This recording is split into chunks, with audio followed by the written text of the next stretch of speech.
Managing the mental load of mom life is never an easy task. And common advice would say one of the easiest ways to lighten your load is to outsource. But truth be told, that advice can often feel pretty tone deaf, as outsourcing can feel like something of a luxury. And in this week's podcast episode, I want to help you set aside some money intentionally in your budget so that delegating some of your routine tasks and responsibilities feels achievable without breaking the bank.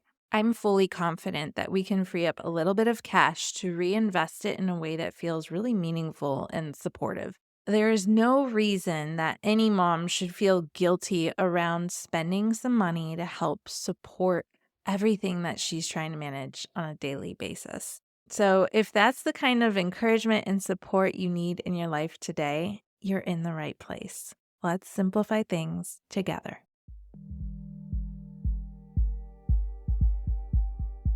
I'm Erin Christopoulos, a mother of two and teacher-turned-mom strategist who puts the pieces of mom life together so you don't have to. I get that you're short on time and don't have the capacity to figure out everything on your own, which is why I'm here to help you get clear on where to put your focus while protecting your time and energy so you can actually enjoy these years with your little ones. I'm ditching the overwhelming and unrealistic one-size-fits-all tactics and replacing them with an approach that's practical and personal, because I believe your family is one of a kind with its own qualities and values that deserve an adaptable approach, offering support and encouragement where you need it most. From honest conversations and mindset shifts to practical tips and sustainable strategies, consider this your customizable guide to mom life. With the tools and resources you need at your fingertips, you'll finally have the confidence and clarity you need to bring more intention and ease to everyday life so that you and your family thrive. This is the Mom Life Handbook.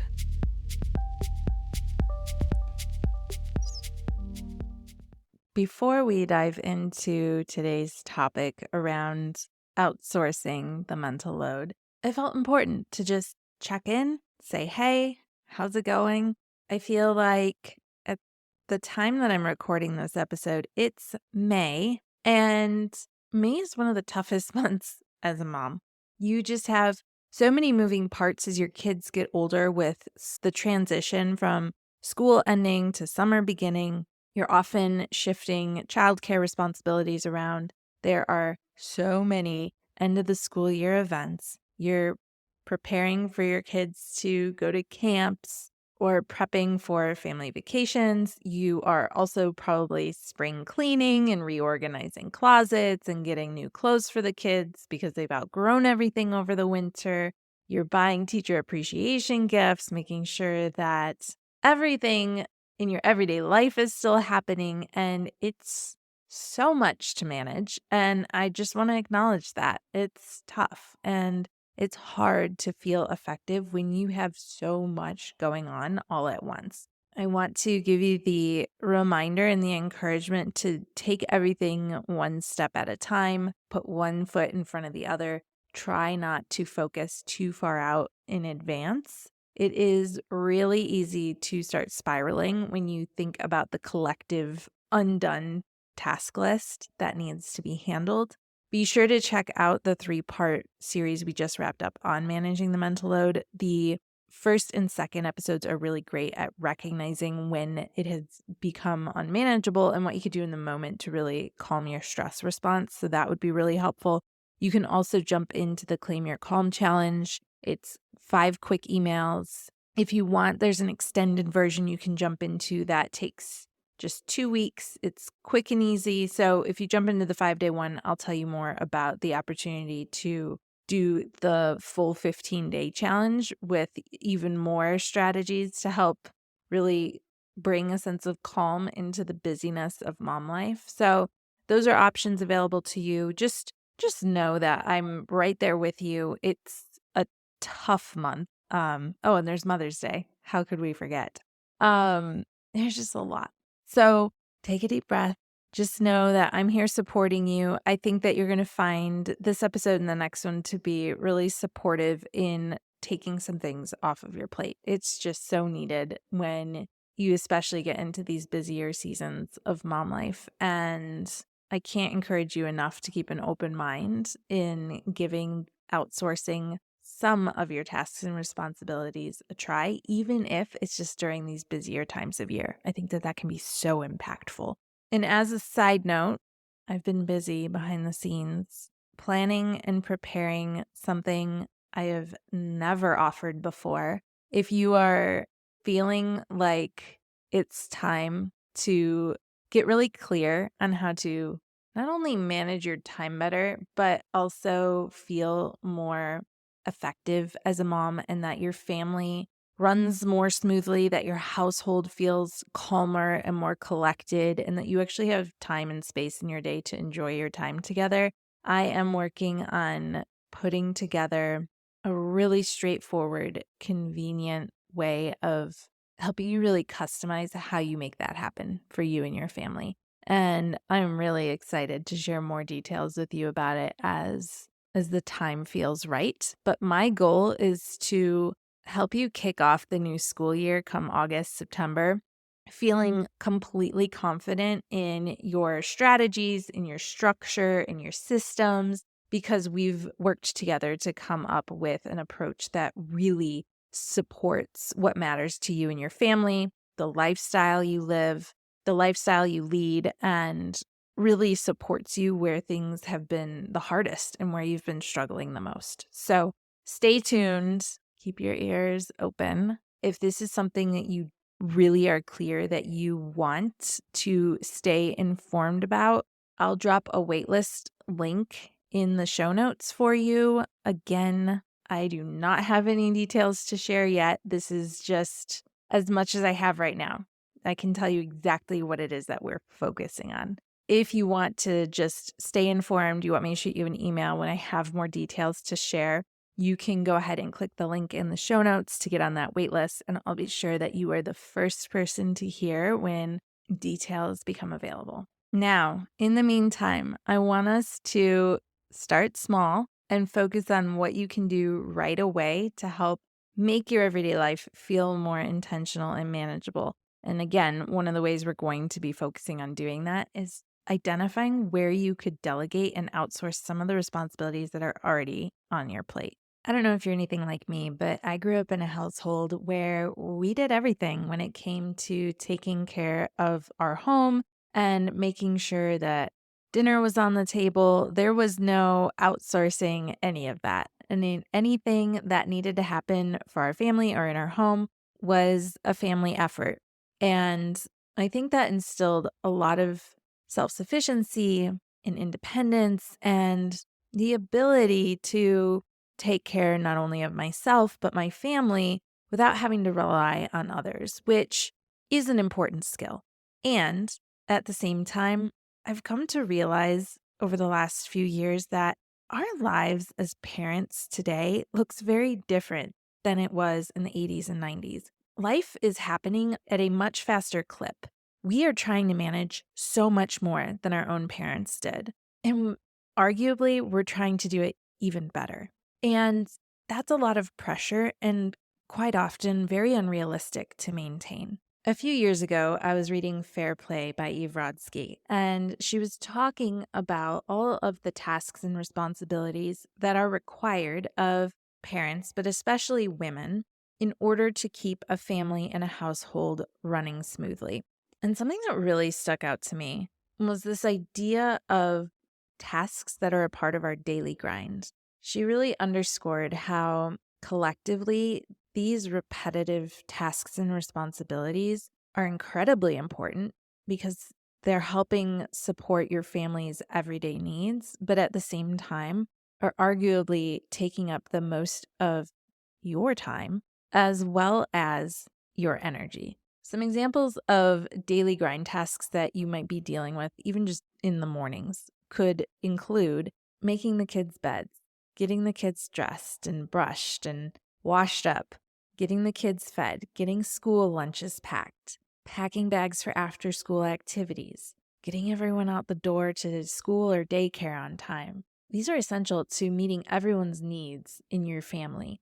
But also cumulatively, these are the tasks that really add up and tend to be the most exhausting and time consuming. And when we as moms expect ourselves to shoulder the daily grind tasks for our family, it's hard to feel effective when you're putting so much of your time and energy into these daily grind tasks because you don't feel like there's much left over of you to give toward the things that really could use your insight, your expertise, and your support, both inside and outside of your home. So, my goal here today is to help you get started with evaluating a few areas of your life that are probably a part of the daily grind that you could take off of your plate by outsourcing more strategically to save you not only time and effort, but to put that saved time and energy toward things that actually matter to you, where you feel like you're making a more meaningful impact.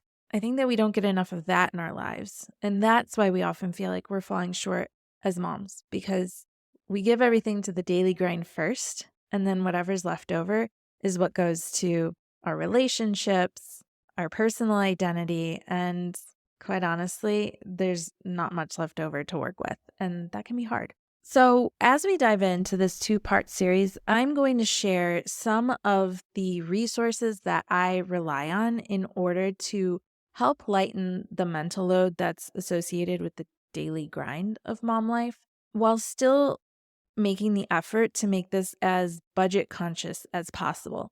I wanted to pull together some resources for you so you could give them all a try over the next month for about $100 a week. And then from there, you can decide what felt like it was really supportive and a good fit.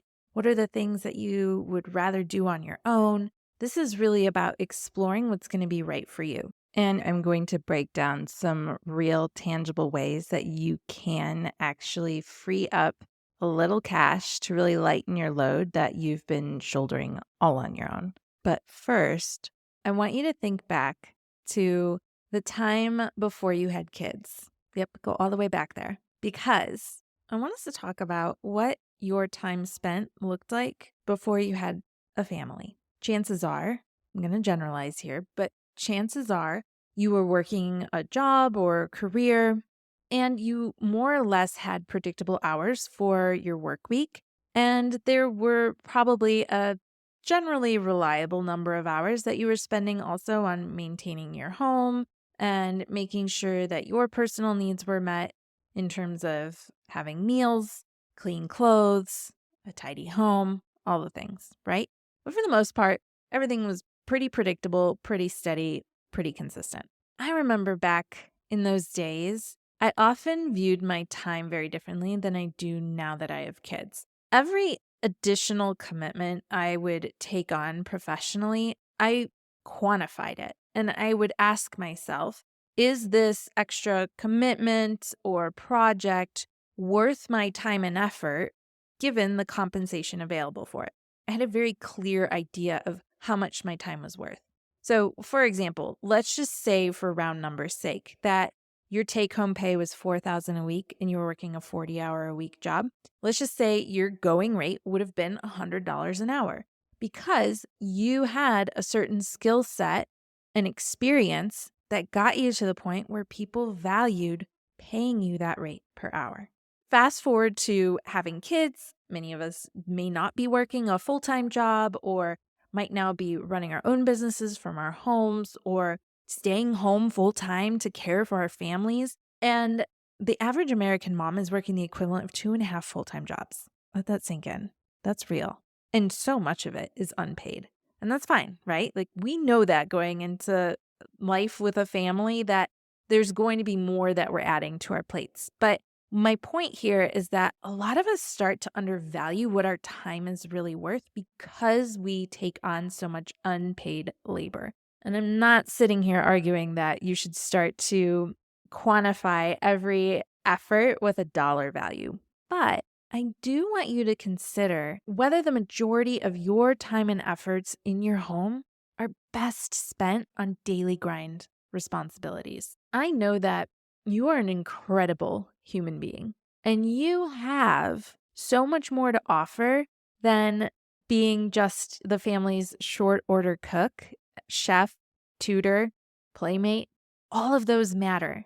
And I think it's really important to be an engaged mom in the home. And I think that there are ways that you can contribute to your family beyond having to just put all of your energy into those things. And here's what I want you to consider is if it would cost you $20 an hour to outsource a given task, is it worth and within your means to support someone else's family and lifestyle by giving them the $20 an hour and reclaiming the hour of your time for something that's going to feel more meaningful, significant, or even move the needle for you and your family?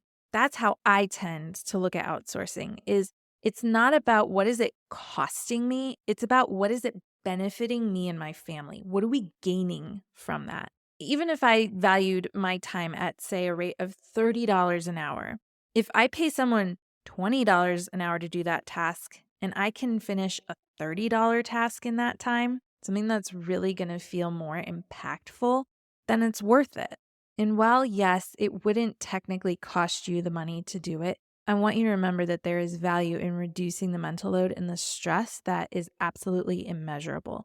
Your peace of mind and mental clarity that you gain from freeing up some of your capacity leads to a more enjoyable, present, and fulfilling life, not only for yourself, but your family then gets to reap those benefits as well. And I think that that is worth everything. So be open-minded that this isn't just a cost to your family. It's about being strategic about where your dollars are best spent and how they are benefiting your family as a result. Now, again, my goal is over the next month to have you try 5 different ways of lightening the mental load. At minimum, these 5 resources combined should help you get back 20 hours a month for whatever you want. That's the equivalent of a week at a part-time job. So please be open-minded to giving these resources a try in the month ahead to see which really feel like they helped lighten the mental load and free you up to enjoy life a little bit more. Trust me, your family is going to thank you for that because when you're feeling less stressed and overwhelmed, you're more yourself, you're more connected, and all of that feels so much more meaningful to everyone in your home. Now, in order to make this possible, we need to set aside $400 to really swing it, which sounds like a lot, but trust me, there are all sorts of ways that you are spending money on things that are only getting you a quick hit of dopamine and then you're moving on with your life. And those things would not be missed if you gave them up occasionally or just scaled back some of the spending. So I wanted to share with you a few different ideas in order to help free up that extra $100 a week. Because I get it. You're probably sitting there like, where am I going to find $400? Must be nice. No, trust me, there are ways that you can. And if it really is more than you feel comfortable spending at this time, or you know that that really isn't within your means, please do not spend money that is beyond your budget. This is really about finding ways that you can cut back on spending that you are maybe being less careful about, that if you were intentional and strategic, you could free up the money. All of this said, when you catch part 2 of this series, do know you don't have to try all of these. Listen in and choose 1 or 2 of the resources I share that you feel like are within your means and support you in the way that you need it the most. So never do I want you to feel like it's all or nothing. I'm sharing with you a way that you could try this for a month, but it definitely doesn't have to be the only way. Okay, first of all, back in January, I started using an AI-powered finance app that I'm going to share in next week's episode. That app alone has helped me cut needless spending by more than $2,000 a month. Things I didn't even realize I was overspending on, whether that was in certain categories or that I had subscriptions I didn't even realize were active anymore. It was shocking how much money I was just completely wasting. So that alone is going to be worth the price of admission when you tune in next week. Be sure to catch it. If you aren't already following the show, hit follow so that episode just hits your library as soon as it goes live. But just bringing a certain level of awareness to your spending, sometimes all you need in order to really cut back on spending. Now, another one is especially important if you are a commuter and you're heading into the office every day or a job. And that's if you're grabbing a morning coffee and you're throwing food onto your order. If you're doing that every day, let's say you grab a breakfast sandwich, it's $5 extra a day. That's $25 a week. That's $100 a month. Spend one weekend to pre-make your own sandwiches at home or whatever other foods you'd prefer to eat, and just bring them with you. Same goes if you go out to lunch every day for work.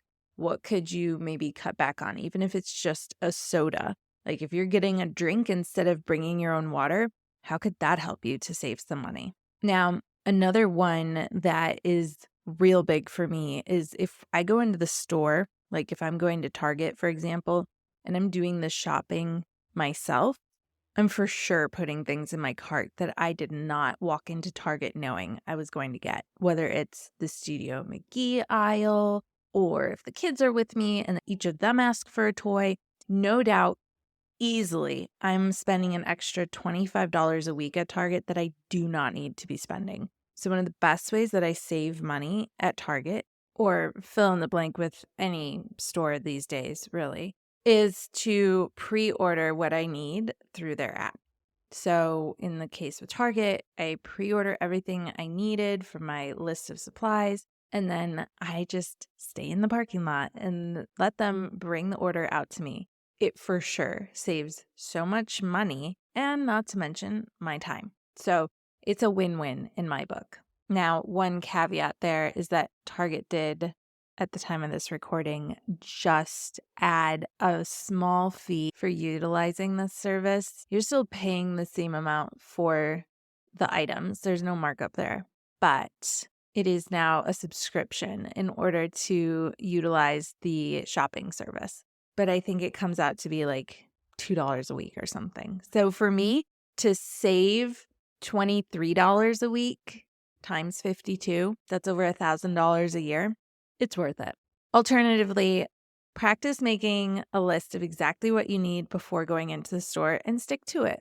Don't allow yourself to wander or pick up random things that would be nice to have, and see how much you can curb your excess spending. Another thing you can do is inventory where you have monthly subscriptions. If you cut 1 to 2 of those a month, you're going to easily save $50. Go through your app's subscriptions, go through your credit card bills, and just see what's there that you're truly not utilizing.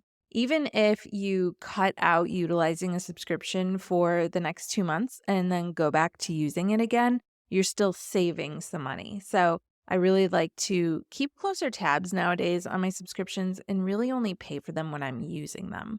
Another way to save some money is to delay online shopping. This is something that can really spiral out of control much quicker than we ever realize. Impulse buys are very real. And so something that I've started doing is making sure that I just screenshot anything that catches my eye. Say I get a really great targeted ad on Instagram, rather than saying like, yes, I want this. This looks so cool. I'm getting it now. I screenshot it. If I think about that product again, I have some frame of reference saved on my phone that if I really do feel like it's a worthwhile investment, I have the information saved on my phone. I can go back and make that purchase. I have saved so much money by doing this. I would say easily $100 a month, but I dare say probably even more. So give that a try. And lastly, this is not necessarily saving another $100, but if we go back to the conversation that we started this episode with and really consider the value of trading money for time and energy saved, it's an investment. And if you can find a way to set aside $100 to invest in your peace of mind and your energy and your ability to focus on things that really matter to you, it feels to me like a no-brainer. You prioritize your spending in so many ways. You choose what is worthy and valuable of your money. And I want you to start valuing freeing up the mental load as an investment. So set aside $100 in the next month. That's $25 a week of all your spending to say, this is for me and my peace of mind so that not only I benefit, but my whole family benefits as well. I am so curious to hear how you end up saving money over the next week. Just come up with your plan, figure out where you're going to free up the money to reinvest in delegating some of the responsibilities that you usually handle. And after you've done this exercise, if you are comfortable, will you please reach out to me, send me a DM, let me know how you are freeing up some of the money to be able to put it toward your budget for outsourcing. Think of this as a mini challenge for the week ahead. What can you do to free up some money to use it more intentionally? That's really what it comes down to. I guarantee you there are places where we are all spending money that could be used more wisely. So to be able to put it towards something so meaningful and that's so personal to you, I feel like is a challenge worth the while. So be sure to follow up with me. Let me know how it goes, and we'll check back next week. I'm so excited to share these resources with you. They are going to completely shift how you experience mom life on a daily basis, a weekly basis, and over the course of the year. It feels so good to be able to free up even just a little bit every week. It really adds up. All right, I will see you next week. Make sure you're following the show so that you don't miss part 2 of this series. I'll see you then. Bye.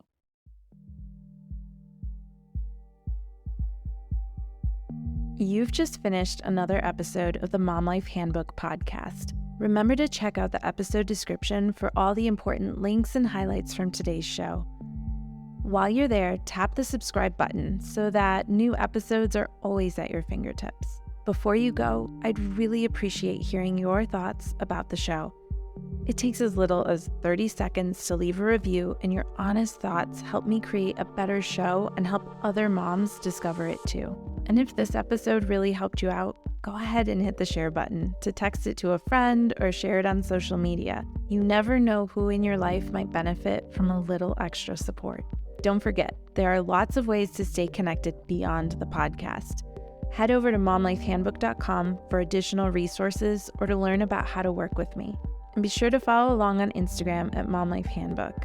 Send me a DM to say hey or to share your thoughts on today's episode. Connecting with you personally is what I really love most. And just in case you need to hear it today, you're doing an incredible job. I know it doesn't always feel like it, but you're here, learning how to be better and do better. Keep working to bring more intention and ease into your life, and know that I'm right here cheering you on. You're creating a beautiful journey for you and your family. I am so proud of you.